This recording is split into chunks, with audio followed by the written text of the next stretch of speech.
आप सभी को जय श्री राम जी। आपका हार्दिक स्वागत है यूट्यूब चैनल पर।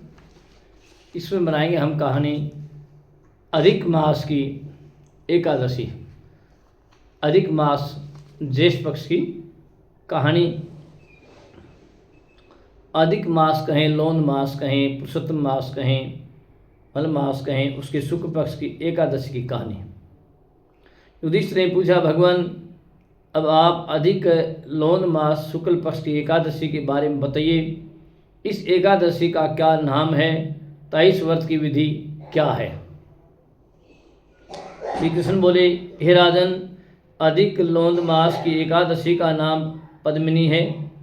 इस एकादशी के व्रत से मनुष्य विष्णु लोक को जाता है।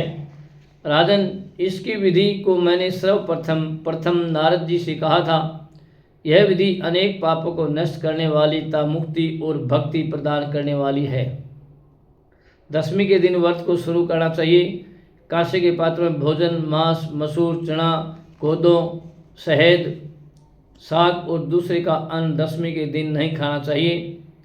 इस दिन नमक भी नहीं खाना चाहिए। ब्रह्मचर्य पूर्वक रहना चाहिए। एकादशी के दिन प्रातः उठकर नित्य क्रिया से निवृत्त होकर के दातुन करनी चाहिए और 12 बार कुल्ला करके पुण्य क्षेत्र में स्नान को चले जाना चाहिए।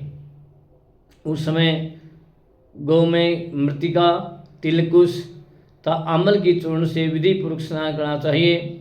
स्नान करने से पहले शरीर से मिट्टी लगाते हुए प्रार्थना करनी चाहिए, हे मृतिके, तुमको भगवान ने सतबाहु रूप धारण करके प्रकार किया है।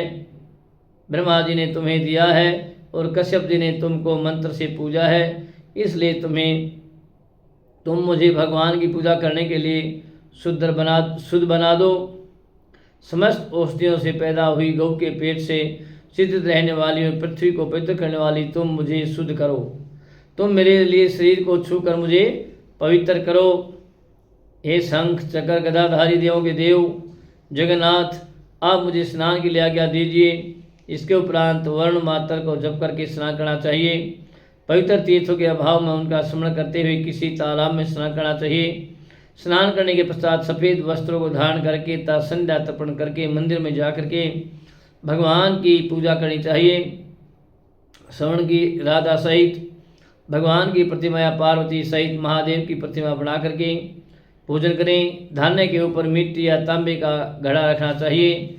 उस घड़े को वस्त्र तथा गंध आदि से सुशोभित करके उसके मुंह पर तांबे का अथवा सोने का पात्र और रुपया रखना चाहिए। उस पात्र पर भगवान की प्रतिमा को रख करके धूप, दीप, नैवेद्य, पुष्प, चंदन आदि से उनकी पूजा करनी चाहिए। उसके उपरांत भगवान के सम्मुख नृत्य, गान आदि करें। उस दिन पतित तथा रजस्वला स्त्री का स्पर्श नहीं करना चाहिए। उस दिन असत्य भाषणता, गुरु और ब्राह्मण की निंदा नहीं करनी चाहिए। 10 दिन भगत जनों के साथ भगवान के सामने पुराण की कथा सुननी चाहिए। अधिक लौन मास की शुक्ल पक्ष की पद्मिनी एकादशी का व्रत निर्जल करना चाहिए। यदि मनुष्य शक्तिवान हो तो उसे जलपान या क्षुधा आहार से व्रत करना चाहिए। रात्रि के जागरण करके भगवान का ध्यान करते रहना चाहिए। प्रति पहर मनुष्य को भगवान या महादेव जी की पूजा करनी चाहिए। भगवान को पहले पहर में नारियल, दूसरे पहर में बिल्व फल, तीसरे पहर में सीताफल और चौथे पहर में सुपारी, नारंगी अर्पण करनी चाहिए। इससे पहले पहर में अग्नि होम का, दूसरे में वाजपेयी यज्ञ का, तीसरे में अश्वमेध यज्ञ का और चौथे में राजसूय यज्ञ का फल मिलता है। इस फल से अधिक संसार में न यज्ञ है, न विद्या है, न तप है, न दान है आदि है। एकादशी का व्रत करने वाले मनुष्य को समस्त तीर्थ और यज्ञों का फल मिल जाता है। इस तरह से सूर्योदय तक जागरण करना चाहिए और स्नान करके ब्राह्मणों को भोजन करना चाहिए। सब पदार्थ भगवान की प्रतिमा सहित ब्राह्मण को देने चाहिए। जो मनुष्य विधि पूर्वक भगवान की पूजा तथा व्रत करते हैं उनका जन्म सफल हो जाता है और इस लोक में अनेक सुखों को भोग करके अंत में विष्णु लोक को जाते हैं। राजन, मैंने आपको एकादशी के व्रत का पूरा विधान बताया है। जो पद्मिनी एकादशी की भक्ति पूर्वक व्रत करते हैं, मैं उनकी कथा कहता हूँ, उसे ध्यानपूर्वक से श्रवण कीजिए। यह सुंदर कथा पुलत्स्य जी ने नारद जी से कही थी। एक समय कीर्तिवीर्य ने रावण को कारागार में बंद कर रखा था, उसको पुलत्स्य जी ने कीर्तिवीर्य की विनय करके छुड़ाया। इस घटना को सुनकर नारद जी ने पुलत्स्य जी से पूछा, महाराज, जिस महावीर रावण ने समस्त देवताओं सहित देवराज इंद्र को जीत लिया था, उसको कीर्तिवीर्य ने किस प्रकार जीता, वह आप मुझे समझाइए। पुलत्स्य जी ने कहा, नारद, आप पहले कीर्तिवीर्य की उत्पत्ति के विषय में सुनिए। त्रेता युग में महिष्मती नगर में अब की उप कीर्तिवीर्य राजा करता था। देखिए फिर से सुनिए। त्रेता युग में महिष्मती नगर में उप कीर्तिवीर्य राजा करता था। उस राजा की 100 रानियां थी। उनमें से किसी के भी राज्य भार लेने वाला योग्य पुत्र नहीं था।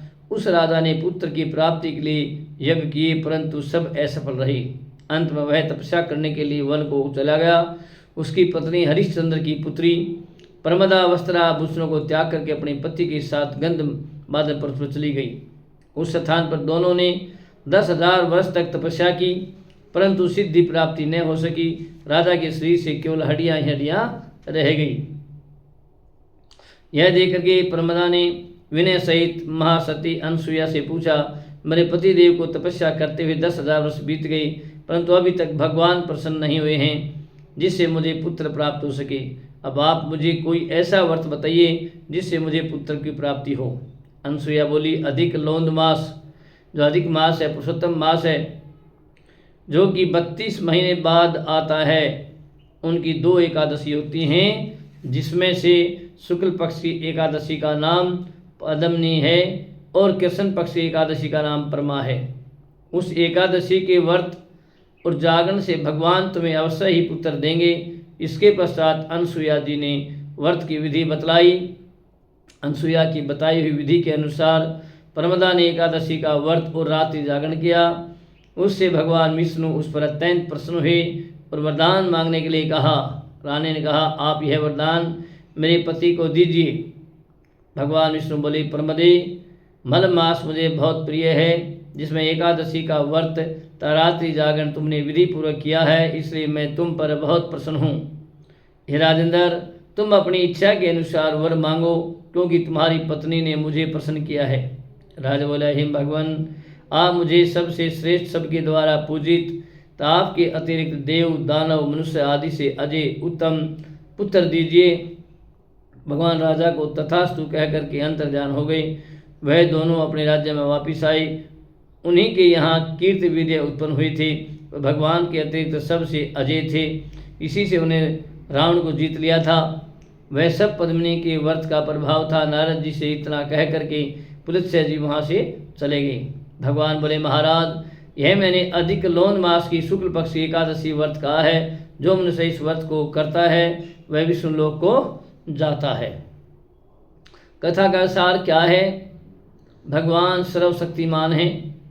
वे दुर्लभ से दुर्लभ वस्तु देने में समर्थ हैं, किंतु भगवान को प्रसन्न करके अपनी मनवांछित वस्तु प्राप्त करने का मार्ग मनुष्य को ज्ञात होना चाहिए। पद्मिनी एकादशी भगवान की प्रिय तिथि है। जब तप से भी अधिक प्रभावशाली इसका व्रत व्यक्ति को दुर्लभ वस्तु प्राप्त करा देता है। ओम नमो भगवते वासुदेवाय। ओम नमो नारायणाय। जय श्री राम जी। अच्छी लगे तो शेयर भी करें, कमेंट करें, लाइक करें। पहली बार यदि चैनल पर आप हैं तो सब्सक्राइब भी करें जी। जय श्री राम जी।